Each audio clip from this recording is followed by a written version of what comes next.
नमस्कार प्रिय छात्रों, मैं परमजीत कौर बाघा, सरकारी हाई स्कूल मलकाना, जिला बठिंडा, आज की हिंदी कक्षा में आप सबका स्वागत करती हूँ। आज हम पढ़ेंगे 7वीं कक्षा का पाठ पहला, भारत के कोने कोने से, जो कि डॉक्टर हरिवंश राय बच्चन जी द्वारा रचित है। जैसे कि आप सबको यह पता है कि 11 मई को आपका ऑनलाइन टेस्ट होगा, तो ऑनलाइन टेस्ट देने के लिए दोहराई हेतु ही मैंने इस लेसन की वीडियो बनाई है। आप सभी ने इस वीडियो को ध्यान से अंत तक देखना है, क्योंकि इस वीडियो के अंत में मैंने वैकल्पिक प्रश्न भी ऐड किए हैं। उन बहुविकल्पिक प्रश्नों को कैसे हल करना है, ऑनलाइन कैसे हल करना है, इसको भी साथ में जोड़ा गया है। तो कृपया इस वीडियो को ध्यान से अंत तक देखिएगा। चलिए तो पढ़ते हैं हमारी कविता भारत के कोने कोने से। कविता भारत के कोने कोने से। भारत के कोने कोने से हम सब बच्चे आए हैं। भारत के कोने कोने से, भारत के कोने कोने से हम सब बच्चे आए हैं। नई उमंगों आशाओं का, नई उमंगों आशाओं का हम संदेशा लाए हैं। भारत के कोने कोने से हम गिरी की ऊंचाई लाए,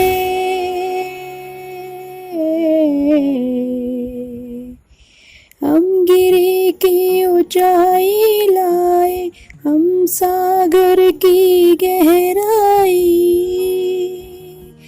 हम पूरब से आए लाए प्रतः किरण की अरुणाई।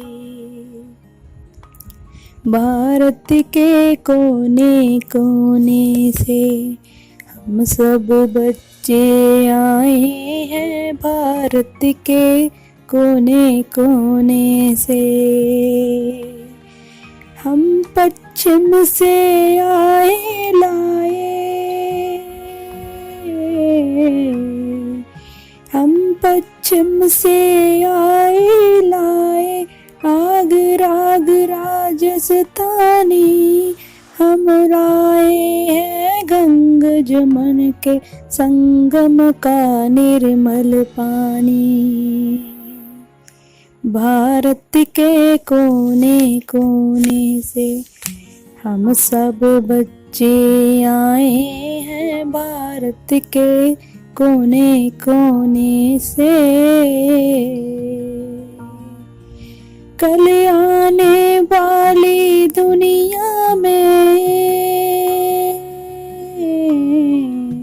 कल आने वाली दुनिया में हम कुछ कर दिखलाएंगे। भारत के ऊंचे माथे को ऊंचा और उठाएंगे।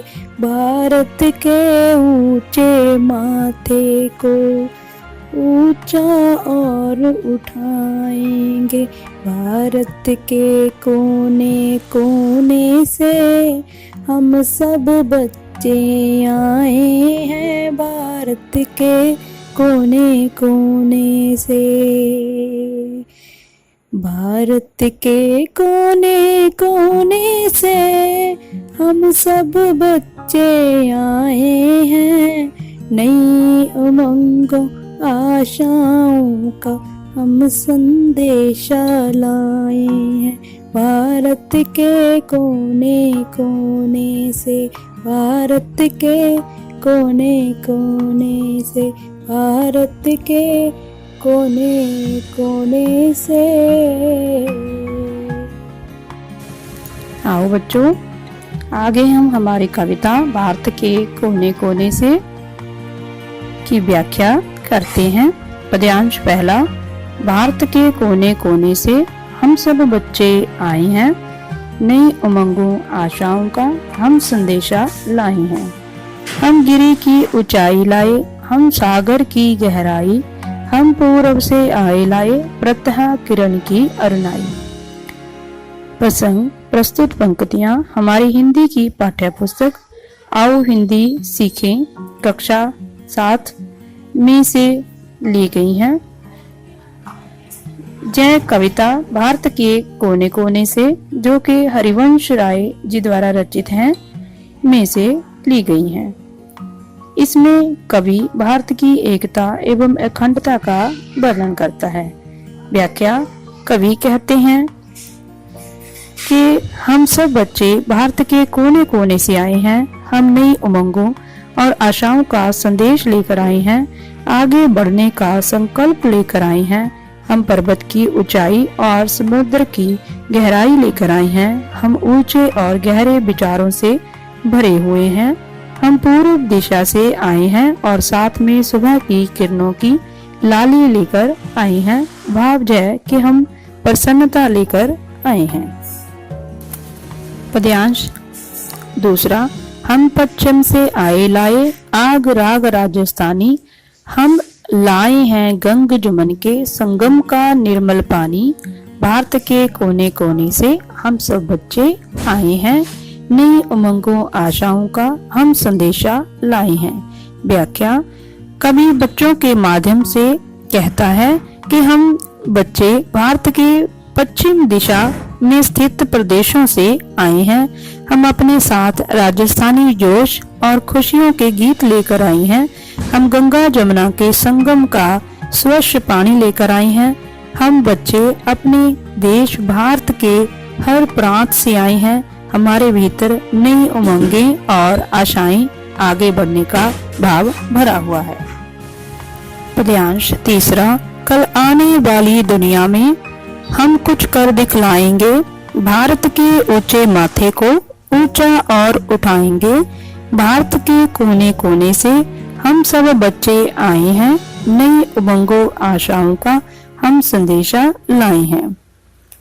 व्याख्या। कवि बच्चों के माध्यम से कहता है कि हम भारतीय बच्चे आगे आने वाले समय में कुछ बड़े काम करके दिखलाएंगे। जिस भारत का नाम दुनिया में ऊंचा है, उसे हम अपने बड़े कर्मों से और ऊंचा उठाएंगे। हम बच्चे भारत के हर प्रदेश के कोने से आए हैं, हमारे अंदर नई उमंगें और आशाएं भरी हुई हैं। तो बच्चों, यह थी हमारी प्रश्न पहला। नीचे गुरमुखी और देवनागरी लिपि में दिए गए शब्दों को पढ़ें और हिंदी शब्दों को लिखने का अभ्यास करें। पहला शब्द है भारत। देवनागरी लिपि में भारत। बच्चे, बच्चे। संदेशा, संदेशा। दुनिया, दुनिया। पानी, पानी। गंगा, गंगा। पूर्व, पूर्व। किरण, किरण। तो हमारा दूसरा प्रश्न है, नीचे एक ही अर्थ के लिए पंजाबी और हिंदी भाषा में शब्द दिए गए हैं, इन्हें ध्यान से पढ़ें और हिंदी शब्दों को लिखें। पहला शब्द है समुद्र, इसे हिंदी में कहते हैं सागर। दूसरा शब्द है साफ, हिंदी में निर्मल। पंजाबी में सवेरा, हिंदी में प्रतः। पंजाबी शब्द पर्वत, हिंदी में गिरी। हमारा अगला शब्द है बच्चों लाली, हिंदी में अरुणाई। पंजाबी शब्द हमारा अग, हिंदी में आग। अगला शब्द है आस, हिंदी में आशा। और हमारा अगला शब्द है मेल, और हिंदी में इसे कहते हैं संगम। आगे प्रश्न तीसरा, इन प्रश्नों के उत्तर एक या दो वाक्यों में लिखें। पहला प्रश्न, क गीत गाने वाले बच्चे कहाँ से आए हैं? उत्तर, गीत गाने वाले बच्चे भारत के कोने कोने से आए हैं। प्रश्न ख, ये बच्चे क्या संदेश लेकर आए हैं? उत्तर, भारत देश के कोने कोने से आए बच्चे नई उमंगों और आशाओं का संदेश लेकर आए हैं। प्रश्न ग, कविता में गिरी और सागर का क्या अर्थ है? उत्तर, गिरी का अर्थ है पर्वत, सागर का अर्थ है समुद्र। प्रश्न घ, बच्चे अपने देश के लिए क्या करना चाहते हैं? उत्तर, भारत देश के बच्चे और बड़े काम करके भारत के नाम को और अधिक ऊंचा उठाना चाहते हैं। प्रश्न चौथा, इन प्रश्नों के उत्तर 4 या 5 वाक्यों में दें। प्रश्न क, कई नई उमंगों आशाओं से कवि का क्या भाव है?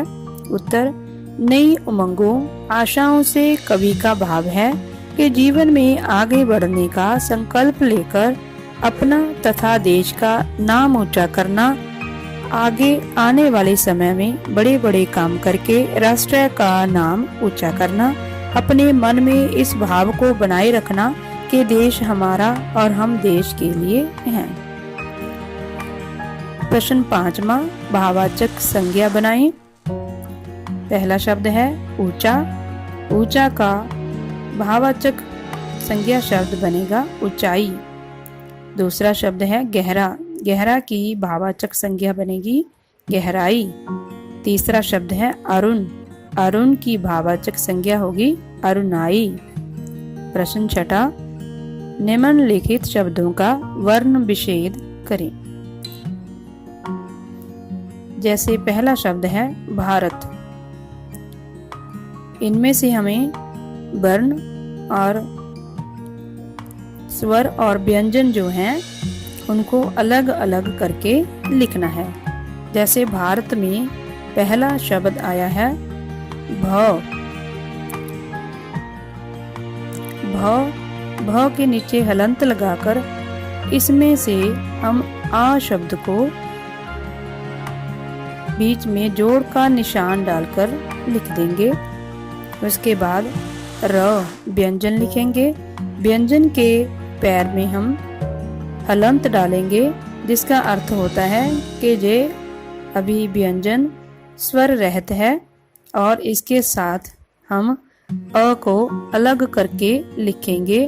इसमें जमा का चिन्ह डाल देंगे।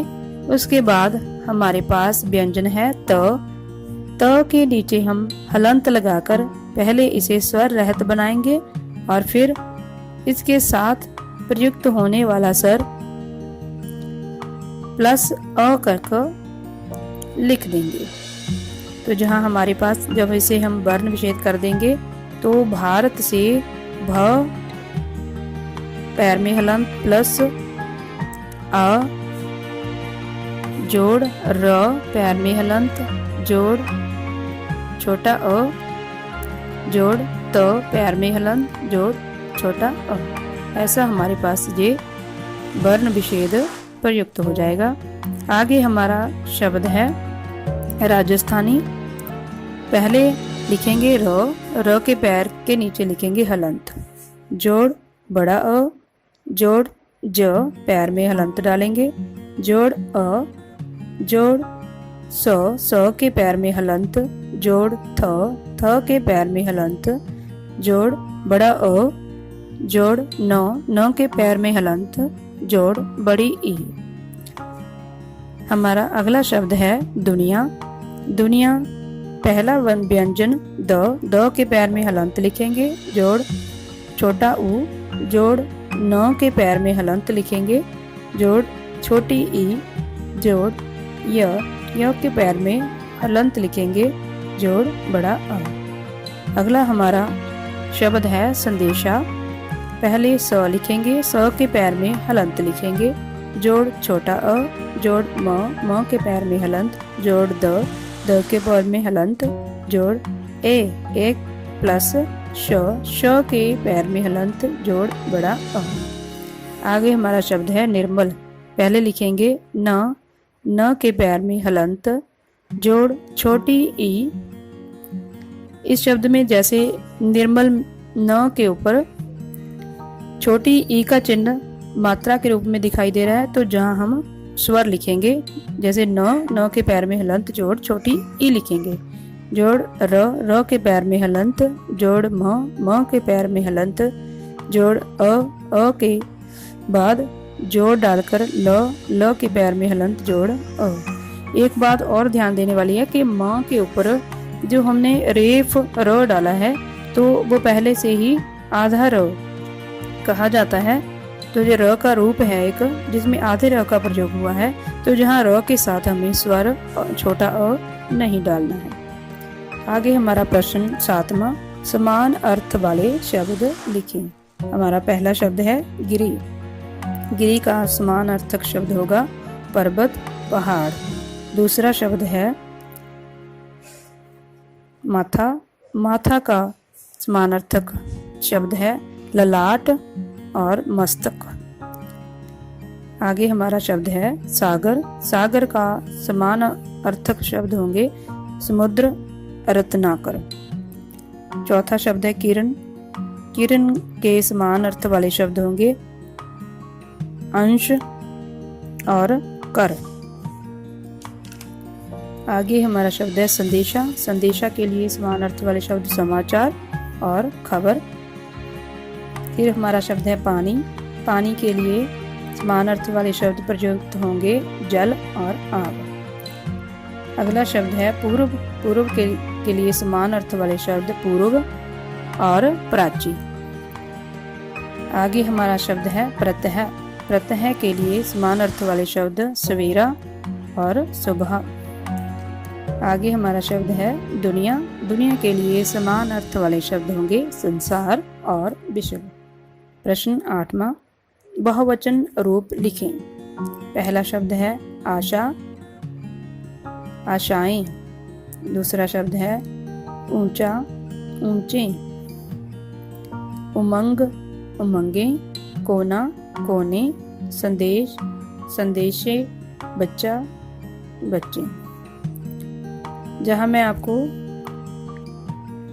बताना चाहूंगी कि जिन शब्दों के जो आखिरी व्यंजन में अगर आ की मात्रा हो तो वहां हम ए की मात्रा का प्रयोग करेंगे और साथ में बिंदी नहीं लगाएंगे, और जहां पर आखिरी व्यंजन में अ की मात्रा नहीं है तो वहां पर हम ए का प्रयोग करेंगे, पर उसके साथ हमें बिंदी का प्रयोग करना है।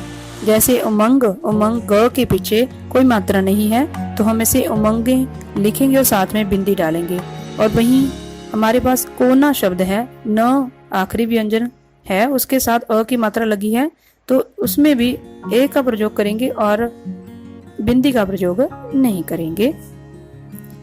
उसी तरह से जैसे हमारे पास कोई शब्द जो स्त्री वाचक शब्द प्रयुक्त होता है, जैसे हमारे पास शब्द है आशा। अगर वो स्त्री वाचक शब्द है तो उसके पीछे हमें ए के ऊपर चंद्र बिंदु का प्रयोग करना है। इसी की कुछ और उदाहरण भी आपको बता देती हूँ। जैसे हम लिखते हैं सभा, सभाएं। माला, मालाएं। उसी तरह से आशा, आशाएं। ए का प्रयोग हुआ और साथ में चंद्र बिंदु का प्रयोग हुआ है।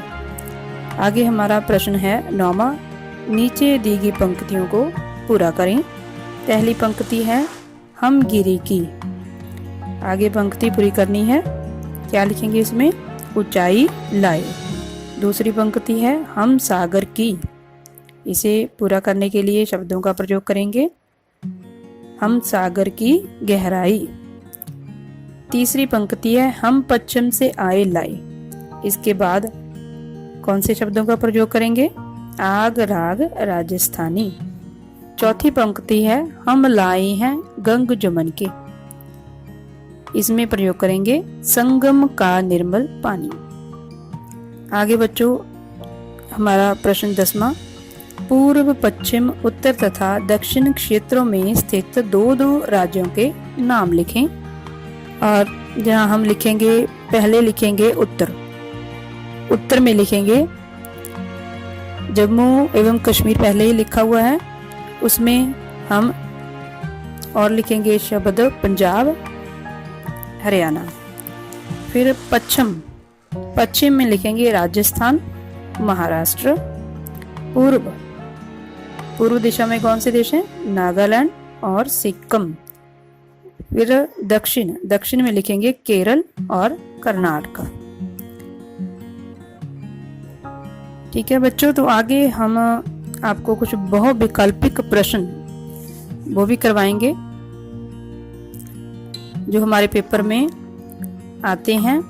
और हमें 4 जो विकल्प दिए जाते हैं उन चारों में से प्रश्न का एक ही उत्तर होता है और एक को ही हमने सही का चिन्ह लगाना होता है।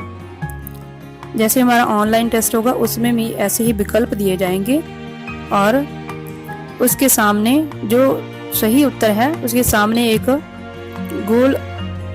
गोला लगा होगा, तो उसमें हमने क्लिक करना है, तो जिससे हमारा उत्तर सबमिट हो जाएगा। उसी तरह से दूसरे प्रश्न में आइए पहला प्रश्न करते हैं। बच्चे किस देश के कोने से आए हैं? हमें 4 ऑप्शन दिए गए हैं, 4 विकल्प दिए गए हैं, भारत के, पंजाब के, हरियाणा के, यूरोप से। तो आपको पता चल गया होगा कि कौन सा उत्तर सही है। क उत्तर सही है भारत के। तो अगर हमारा लिखित पेपर है तो उसमें हम जहाँ भारत के क पर सही का चिन्ह लगा देंगे। अगर हम ऑनलाइन टेस्ट दे रहे हैं तो भारत के पीछे जो गोला लगा हुआ है उसमें हम क्लिक करेंगे और उसमें एक बिंदी का जो चिन्ह हमें दिखने लगेगा, जिससे हमें पता चल जाएगा कि हमारा ये उत्तर सबमिट हो गया है। आगे दूसरा प्रश्न है, बच्चे किसका संदेशा लाए हैं? क उमंगों का, ख आशाओं का, ग नई उमंगों एवं आशाओं का, घ प्यार का। तो ये उत्तर भी आपको पता चल गया होगा कि इसका उत्तर जो ग सही है, नई उमंगों एवं आशाओं का। तो हमें ग पर सही का चिन्ह लगाना है। अगर ऑनलाइन है तो गोले में क्लिक कर देना है, जिससे उसमें एक बिंदी दिखने लगेगी। तीसरा प्रश्न है, बच्चे किसकी गहराई लेकर आए हैं? सागर की, क ख नदी की, ग गंगा की, घ जमुना की। हाँ जी बच्चों, तो आपको पता चल ही गया होगा कि तीसरे प्रश्न का उत्तर है क सागर की। तो जहां हम क पर सही का चिन्ह लगा देंगे। प्रश्न चौथा, बच्चे पूर्व दिशा से किरण की क्या लेकर आए हैं? क लाली, ख अरुणाई, ग लालिमा, घ किरण। तो जहां हमें इसका उत्तर ढूंढना है, कौन सा उत्तर है इसका बच्चों? ख अरुणाई। तो अभी ख पर सही का चिन्ह लगा देंगे। अगर ऑनलाइन टेस्ट दे रहे हैं तो अरुणाई के पीछे जो गोला लगा हुआ है उसमें क्लिक करना है और बिंदी अगर दिखने लगे तभी आपका आंसर वो टिक हो चुका है। अगर नहीं शो हो रही तो उसे दोबारा से आपको टच करके क्लिक करके उसको सबमिट करना होगा। आगे हमारा 5वां प्रश्न, बच्चे किसके संगम का निर्मल पानी लाए हैं? क गंगा जमुना के, ख गंगा सरस्वती के, घ गंगा जमुना सरस्वती के, घ सरस्वती के। तो बच्चों इसका सही उत्तर है क गंगा जमुना के। तो क पर सही का चिन्ह लगाएंगे। अगर वही ऑनलाइन टेस्ट दे रहे हैं तो आपको गंगा जमुना के पीछे जो गोला है उसमें क्लिक करना है, उसमें एक बिंदी दिखने लगेगी जिससे आपका आंसर वो टिक हो जाएगा। तो बच्चों यह था हमारा पाठ पहला, एक कविता भारत के कोने कोने से।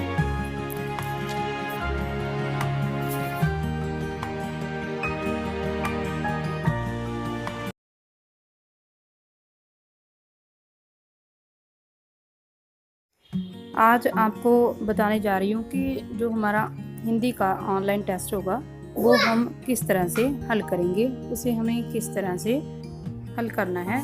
जैसे हम आपको एक लिंक भेजेंगे, उस लिंक पर आप क्लिक करेंगे तो ऐसी स्क्रीन आपके पास ओपन हो जाएगी। तो इसमें सबसे पहले आपको अपना नाम फिल करना है। जैसे नाम, तो जहाँ मैं अपना नाम फिल कर रही हूँ परमजीत कौर, मैं अपना नाम फिल कर देती हूँ जहाँ पे परमजीत कौर।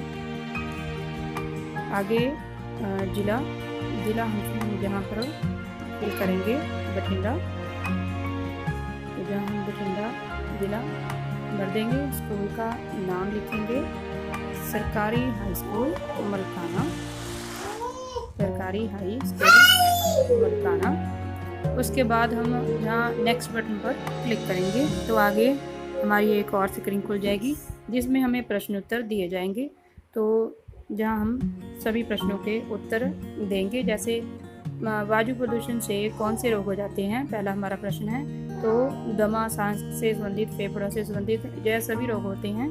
तो जहाँ हम क्लिक करेंगे तो जहाँ जो गोले दिए गए हैं वो नीला हो जाएगा, तभी हमारा आंसर जो यहाँ पे टिक हो रहा है। तो आगे जैसे दौलत ना पाइए कीजिए सपने में अभिमान, तो जहाँ पर मैंने टिक कर दिया। इसमें से कुछ प्रश्न मैं गलत भी टिक करूँगी ताकि हमें अपना स्कोर जो व्यू हो, और मैं उसको बाद में आपको बताऊँगी कि गलत क्यों टिक की है कुछ। जैसे आगे है शहीद भगत सिंह की माता जी का नाम विद्यावती था, तो सही है, उनका नाम विद्यावती था। तो निम्नलिखित में से संज्ञा शब्द को चुनकर लिखी, तो जो हमारा संज्ञा शब्द है हाथ हमारा संज्ञा शब्द है। भाल शब्द का अर्थ होता है मस्तिष्क।